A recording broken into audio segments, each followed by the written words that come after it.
नमस्कार. गोष्ट नर्मदालयाची पुष्प 68. संपूर्ण कोविड-19च्या काळात आम्ही सर्वच कार्यकर्ते स्वतःला भाग्यवान समजत होतो, कारण आमच्या या भागात कुणालाही त्या आजाराची लागण झाली नव्हती. कोरोना काळ जीवनाची क्षणभंगुरता सतत जाणवून देत होता, तरी माझ्यासाठी साधनेच्या दृष्टीने एक वरदानच ठरला. 2001 साली पुण्याला रामकृष्ण मठाचे 13वे अध्यक्ष स्वामी रंगनाथानंद महाराज यांच्याकडून मंत्रदीक्षेचा लाभ झाला होता. पण हातात माळ घेऊन जप करणं कधी जमलं नाही. मनात नेहमीच बंडखोर विचार येत, तो कृपा कर जर न मोजता कृपेचा वर्षाव करतो आहे, तर त्याचं आपण मोजून नामस्मरण का करायचं? त्याचं स्मरण तर प्रत्येक श्वासागणिक व्हायला हवं. पण प्रत्यक्षात तसं काही घडत नव्हतं. नर्मदा परिक्रमेच्या काळात मात्र ते घडू लागलं. तेव्हापासून ती जाणीवपूर्वक केलेली क्रिया न राहता अजपाजप होऊ लागली. अगदी श्वासाश्वासात व्हायला लागली. ते सहजपणे घडत गेलं. कोरोना काळात मिळालेल्या एकांतात ते अधिक प्रकर्षानं जाणवत होतं. त्या काळातल्या एकांताने स्वभावातली अलिप्तता अधिक वाढली हे जाणवायला लागलं. अधूनमधून सखी आठवण करून द्यायची. संन्यास दीक्षा घेणार होतीस, त्याचं काय झालं? किती व्याप वाढवला आहेस तू संस्थेचा, आणि तो दिवसेंदिवस वाढतच आहे. 12 वर्षात 3 शाळा, 45 गायी असलेली गोशाळा, व्यवसाय प्रशिक्षण केंद्र, वनवासी मुलांसाठी वसतिगृह, शिलाई केंद्र, 450हून अधिक मुलांचं माध्यान्ह भोजन. आता या दैनंदिन जबाबदारीतून हळूहळू मुक्त हो. कार्यकर्त्यांच्या दुसऱ्या फळीला अधिक जबाबदाऱ्या घेऊ दे. तू फक्त मार्गदर्शकाच्या भूमिकेत राहा, तेही गरज असेल तेव्हाच. नर्मदा किनारी येण्याआधीची सरकारी नोकरीतली 30 वर्ष आणि 2010 सालापासून आजवरची 12 वर्ष, अशी एकूण 42 वर्ष खूप कष्ट घेतलेस तू. आता गरज असेल तेव्हाच या कार्यकर्त्यांना आणि शिक्षकांना मार्गदर्शन सूचना करत जा. कार्यकर्त्यांच्या या दुसऱ्या फळीला ज्यांनी आजवर मेहनत तर खूप केली, पण आता निर्णय घेण्याची आणि नव्या योजना आखण्याची सवय लाव. कधीतरी तुला हे करावंच लागणार आहे ना. मग लांबणीवर का टाकतेस? आजकाल तुझ्या वागण्यातही खूप बदल जाणवतात. स्वतःमध्ये कुठेतरी हरवलेली वाटतेस. शून्यात नजर लावून बसलेली असतेस. या पसाऱ्यामध्ये असूनही नसल्यासारखी वाटतेस तू अनेकदा. संन्यास घेणं म्हणजे तुझी सेवानिवृत्तीच आहे असं समज ना. नर्मदालय हे तुझ्या आयुष्याचं अंतिम ध्येय नव्हे, हे लक्षात ठेव. सखी म्हणत होती ते मलाही काही दिवसांपासून जाणवतच होतं. पण हीच सखी यापूर्वी मी संन्यास घेण्याचा विचार जरी मनात आणला तर म्हणायची, संन्यास म्हणजे बाह्यवेश बदलणं असतं का भारती? की दैनंदिन जीवनातल्या अडचणींपासून पलायन असतं? संन्यास ही तर मनाची अवस्था असते, आणि ती तर तुझी आधीपासूनच आहे. आता तीच सखी म्हणते आहे, नर्मदालयाच्या बाबतीत इदम न ममची भावना तुझ्या मनात अगदी पहिल्या दिवसापासून होती. मुलांबद्दलचं प्रेम, आपलेपणा हा तुझ्या मनाचा स्थायी भाव आहे. संन्यास घेतला तरी देखील तो तसाच राहील. संन्यास म्हणजे स्वभावातला कोरडेपणा नव्हे. संन्यास घेतल्यानं तुझं जग संकुचित होणार नाही, तर अधिक विस्तारणार आहे. नर्मदालयाचं काम दिवसेंदिवस वाढत होतं, तरी माझी आंतरिक ओढ वेगळीच होती. ती ओढ शब्दात व्यक्त करता येत नाही. ज्ञात विश्वाची चौकट अधिकच जाचू लागली होती, हेच खरं.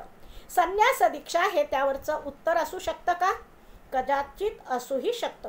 नर्मदा परिक्रमा झाल्यापासून संन्यास दीक्षा घ्यावी हे मनात होतं.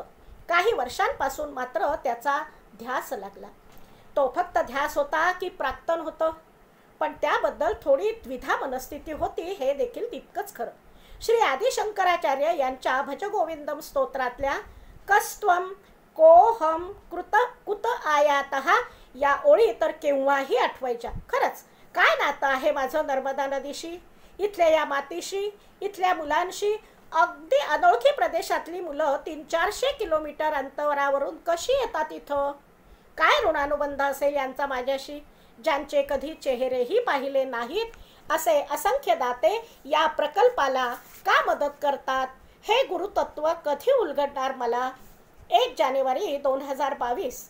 1 जानेवारी हा श्री रामकृष्ण परमहंसांचे भक्त कल्पतरू दिन म्हणून साजरा करतात. नेहमीप्रमाणे रात्री मी प्रार्थनेला बसले. ठाकूर मा, हे आयुष्य तुमच्या चरणी अर्पण केलं आहे. संन्यास घेण्याची प्रबळ इच्छा तर मनात आहे, पण तुम्ही ज्या मार्गाने न्याल त्या मार्गाने जाईल, तुमची इच्छा प्रमाण. त्या रात्री निस्तब्ध निशब्द अशा मनाच्या अवस्थेचा अनुभव बराच वेळ मिळाला. रात्री 1:30 वाजता अंथरुणावर पाठ टेकवण्याआधी व्हरांड्यात एक चक्कर मारली. जानेवारी महिना असूनही कृष्णमेघ आकाशात अत्यंत वेगाने वाहत होते. चंद्र मधूनच त्यातून डोकावत होता. तुला शुभरात्री म्हणण्याआधी रिचर्ड बाखची एक कविता ऐकवते. सखी म्हणाली, a cloud does not know why it moves in just such a direction and at such a speed. It feels impulsion. This the place to go now. But the sky knows the reasons and the patterns behind all the clouds. And you will know too when you lift yourself high enough to see beyond the horizons. शुभरात्री. त्या रात्री मला स्वप्नात दिसलं की मी संन्यासिनीच्या वस्त्रात बसले आहे. मनी वसे ते स्वप्नी दिसे असं म्हणतात. हे स्वप्न माझ्या अंतर्मनाचं प्रतिबिंब असेल का? असूही शकतं, पण मी मात्र त्याला माझ्या पुढील वाटचालीचा एक संकेत मानते. मला खऱ्या अर्थानं संन्यास घ्यायचा आहे. कुठल्याही संप्रदायात कर्मकांडात अडकायचं नाही. संन्यास म्हणजे तर खरंच बंधमुक्ती असते ना. नर्मदालयाच्या बाबतीत इदम न मम हा भाव तर अगदी पहिल्या दिवसापासूनच आहे. तरीही माझ्यानंतर नर्मदालयाचं काय होईल हा विचार क्वचित मनात येत असे. ते बंद पडेल की बंद करावं लागेल? एकदा असा विचार माझ्या मनात येताच सखी हसली. माझ्यानंतर नर्मदालयाचं काय होईल? बरं झालं शिवाजी महाराजांनी एवढ्या मोठ्या स्वराज्याची स्थापना करताना माझ्यानंतर काय होईल असा काही विचार केला नाही. अन्यथा स्वराज्याची स्थापनाच झाली नसती. 2-3 छोट्याशा शाळा सुरू केल्या म्हणजे तू काही फार दिवे लावलेस असं समजू नकोस. नर्मदालयाची उभारणी हे तुझं विधी लिखित होतं, ते तू केलंस. तू निस्वार्थ भावनेने त्याची उभारणी केली आहेस, म्हणूनच त्याला समाजाचा भरघोस आर्थिक सहयोग मिळाला. ही एक दैवी योजना होती. ते गुरुतत्व यापुढेही सदैव नर्मदालयाच्या पाठीशी असेल. मग सहजच गुणगुणावं तशी सखी स्वतःशीच पुटपुटली. तुम्हें पता है तुम कहीं और के मुसाफिर हो. तुम्हें पता है तुम कहीं और के मुसाफिर हो.